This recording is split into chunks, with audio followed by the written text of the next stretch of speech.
9 பேர் பனிமலையில் மர்மமாக இறந்தது எப்படி?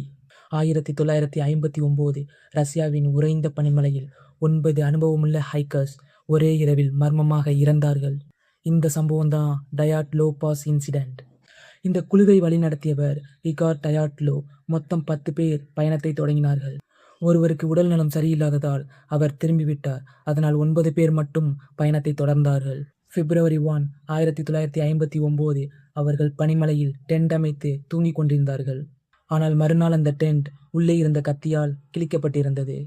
அவர்கள் ஷூஸ் கூட இல்லாமல் -30 குளிரில் வெளியில் ஓடினாங்க. சிலரின் உடல்கள் மரத்தடியில் கிடைத்தது. சிலருக்கு ஸ்கல் ஃப்ராக்சர், சிலருக்கு ஜஸ்ட் கிரஷ் இன்ஜூரிஸ். ஒருவரின் நாக்கே இல்லை.